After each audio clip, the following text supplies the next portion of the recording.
Evangelho, domingo da 15ª semana do Tempo Comum.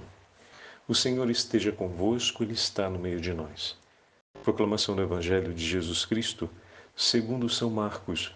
Glória a vós, Senhor. Naquele tempo Jesus chamou os 12 e começou a enviá-los 2 a 2, dando-lhes poder sobre os espíritos impuros. Recomendou-lhes que não levassem nada para o caminho a não ser um cajado, nem pão, nem sacola, nem dinheiro na cintura. Mandou que andassem de sandálias e que não levassem 2 túnicas. E Jesus disse ainda: Quando entrardes numa casa, ficai ali até vossa partida. Se em algum lugar não vos receberem, nem quiserem vos escutar, quando sairdes, sacudi a poeira dos pés, como testemunho contra eles.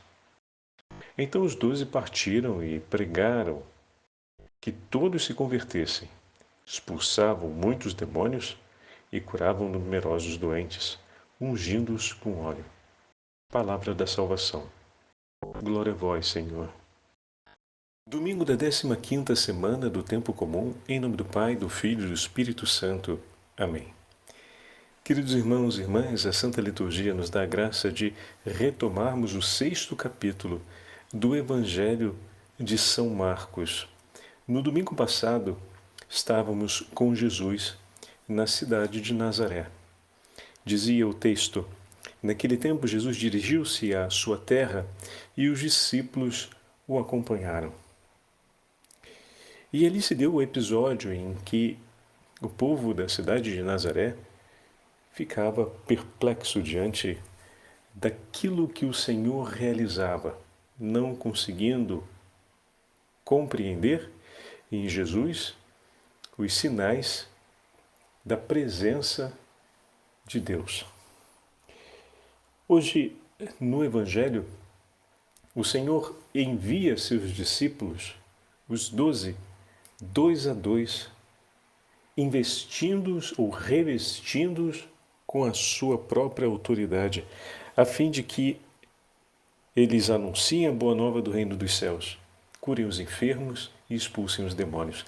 Realizem exatamente as 3 obras messiânicas, ou seja, que são reservadas ao Messias, mostrando a comunhão a qual os discípulos estão chamados com o Senhor, mas ao mesmo tempo mostrando que não apenas o Senhor tem a autoridade, mas tem o poder de transmiti-la. Poderemos dizer então que grande era a perplexidade do povo de Nazaré por ver a autoridade com a qual Jesus ensinava, com a qual o Senhor realizava milagres. Maior seria essa perplexidade quando vissem o próprio Senhor transmitindo a seus discípulos essa mesma autoridade com a qual ele realizava essas obras. Queridos irmãos e irmãs, a Igreja traz consigo a autoridade do próprio Senhor.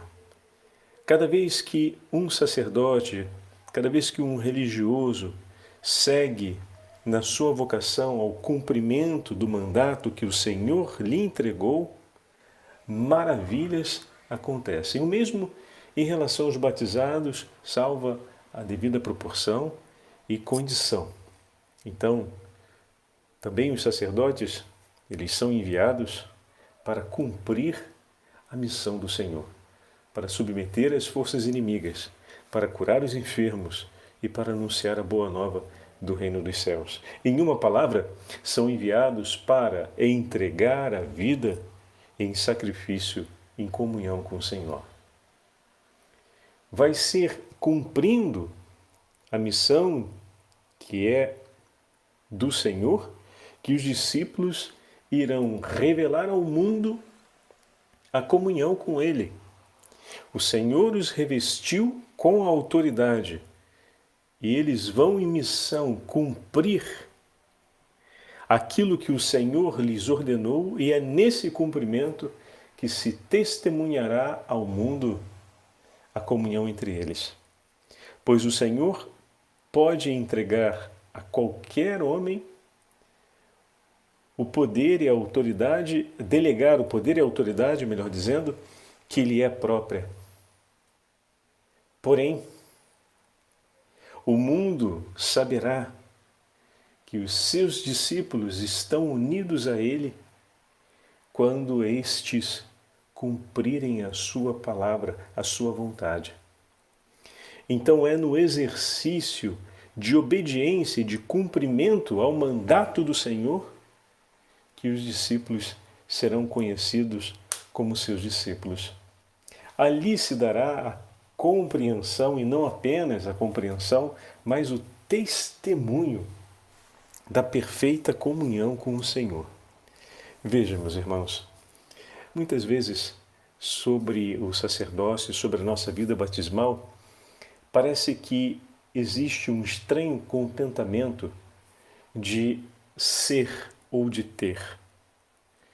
O contentamento de ser batizado, o contentamento de ter recebido o sacerdócio, quando na verdade a expressão da nossa comunhão com o Senhor, ela se dá no fazer segundo a sua vontade, na completa submissão e obediência através da entrega da própria vida, pois a obediência do Senhor e a submissão à vontade do Pai o levou a entregar a sua vida por nós. Desse mesmo modo, também o sacerdote, o religioso, é chamado, e por fim o batizado, é chamado a entregar a sua vida por amor a seus irmãos, por amor e obediência ao Deus Altíssimo e Soberano. Eis aqui o chamado para esse 15º domingo do tempo comum. Também vamos ver na primeira leitura, na figura do profeta Oséias, esse mesmo compromisso.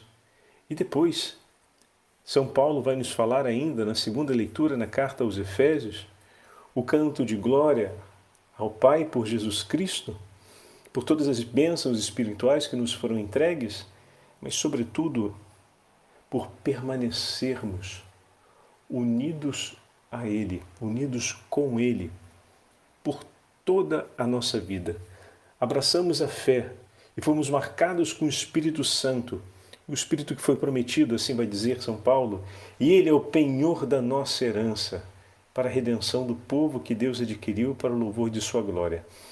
O penhor da nossa herança é o Espírito que nos foi entregue, e a obra do Espírito é nos levar à perfeita comunhão com o Pai. Vejam, queridos irmãos e irmãs, que grande chamado de amor a segunda leitura nos recorda. E olhando, e ao mesmo tempo meditando junto com o Evangelho, podemos recuperar, por exemplo, o grande testemunho de vida de São Camilo de Leles, que hoje se celebra se recorda a sua memória, no domingo normalmente nas igrejas, os camilianos, né, a congregação dos sacerdotes camilianos e das irmãs camilianas, nós teremos hoje festa solene, mas a Igreja Universal celebra hoje o domingo, mas podemos fazer esse parêntese sobre a memória de São Camilo para observarmos essa verdade.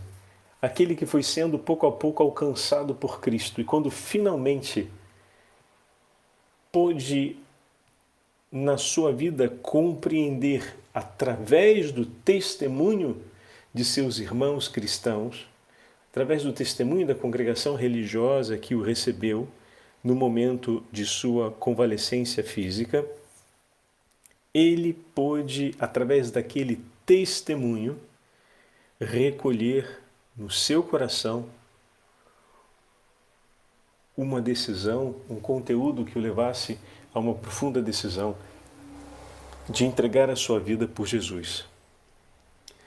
Olha, algumas características tão fortes da vida de São Camilo de Leles.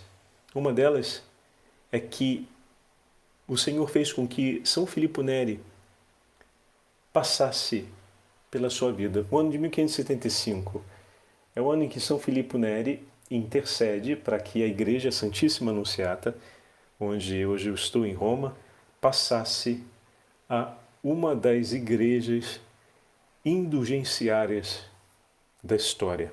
Então, no ano de 1575, a Santíssima Anunciata é incluída e forma-se assim o chamado Giro das 9 igrejas, que os peregrinos que viessem a Roma, visitando essas 9 igrejas, teriam direito à indulgência plenária, cumprindo os outros exercícios espirituais que eram associados a essa devoção. Mais adiante, no 1800, serão retiradas 2 igrejas, que é a Trefontane, onde o apóstolo São Paulo foi executado, e a Santíssima Anunciata, ficando só como nós conhecemos hoje, e permanece, né, na transmissão histórica, o chamado Giro das 7 igrejas. Tem muitas dioceses que fazem o famoso Giro das 7 igrejas principais da diocese, durante o período da Semana Santa. E essa tradição, muito antiga, remonta ao jubileu de 1575, sob a intercessão de São Filippo Neri, onde a Santíssima Anunciata passa a fazer parte. Aliás, São Filippo Neri frequentemente peregrinava até aqui para rezar diante da imagem da Virgem Santíssima, que vocês acompanham quando eu faço os vídeos na parte interna da igreja, o grande afresco de Nossa Senhora, que é do 1494. Muito bem, mas também esse ano do 1575 aconteceu a grande passagem de conversão de Camilo de Leles, onde ele toma a decisão de seguir o itinerário da vida cristã, entregando-se ao serviço dos enfermos. Não apenas motivado, mas inspirado e acompanhado pela intercessão de São Filippo Neri, ele deu esse passo que irá revolucionar o cuidado com os enfermos na cidade de Roma. Então veja, meus irmãos, como ao longo da nossa vida o Senhor vai sempre estreitando a sua voz e demonstrando o seu amor por nós, de maneira que o nosso coração possa desejá-lo sempre mais. E tanto nos momentos mais difíceis como nos momentos de maior e, digamos assim, mais profunda compreensão, o Senhor faz passar na nossa vida aqueles que nos ajudarão a dar um passo decisivo. Isso para falar o quê?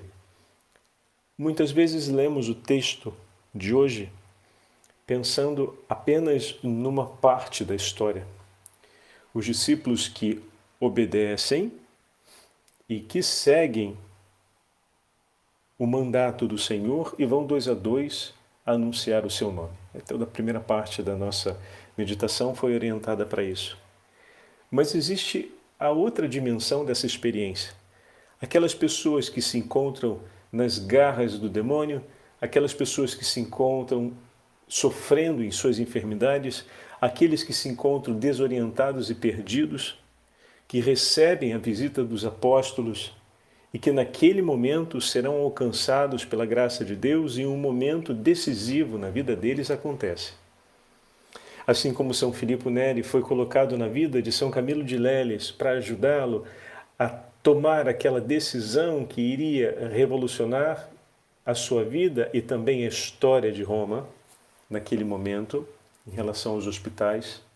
Assim também os discípulos estavam sendo colocados por Jesus na vida de muitas pessoas para que elas pudessem viver uma grande revolução, uma grande transformação.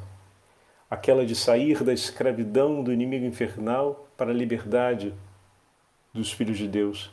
Aquela de receber a resposta e a graça de uma súplica que talvez por anos acompanhasse o coração daquela pessoa, tendo a clara confirmação de que Deus é misericordioso e bom. E agora consagrando a saúde que receberiam para poder anunciar a bondade, para realizar a bondade que de Deus receberam. E aqueles tantos outros que estavam desorientados e perdidos, confusos, e foram iluminados pela graça do Espírito Santo e pela pregação dos apóstolos, retomaram o caminho da verdade e dessa forma podem bendizer e glorificar o nome do Senhor e ensinar a boa nova do Evangelho. Toda essa realidade faz parte do acontecimento do Evangelho de hoje. E quando falamos da obediência prestada pelos apóstolos e que, como discípulos do Senhor, somos chamados a segui-lo e guardar a sua palavra, não apenas a autoridade do Senhor que chega até nós, mas é preciso que possamos unir a nossa completa liberdade àquilo que de Deus recebemos, ou seja, é preciso que sigamos para cumprir a missão que Ele nos confiou, mas não apenas isso. Na medida em que completamos essa missão, que realizamos essa missão, nós nos tornamos testemunho, mas também recolhemos tantos outros testemunhos do poder de Deus, para que não deixemos jamais de cumprir a missão que o Senhor nos entrega e para que possamos reconhecer que toda autoridade e poder não vem de nós, mas do Senhor que nos envia. Agradeçamos ao Senhor por todos aqueles que são enviados ao encontro dos irmãos e irmãs para realizar as maravilhas de Deus, mas também agradecemos ao Senhor por todos aqueles testemunhos que recebemos de nossos irmãos que edificaram em nós uma esperança robusta e, sobretudo, a certeza de que o bem maior em nossa vida se dá como graça do Senhor e que Ele é o nosso tesouro que nos sustenta em todos os momentos. Nada podemos por nós mesmos, porém nada é impossível quando caminhamos sob a autoridade do nosso Deus com um coração humilde e obediente. O Senhor esteja convosco, Ele está no meio de nós, pela intercessão de São Camilo de Leles e pela intercessão da Imaculada Virgem Maria, Rainha dos Apóstolos. Abençoe-vos o Deus Todo-Poderoso, Pai, Filho e Espírito Santo. Amém.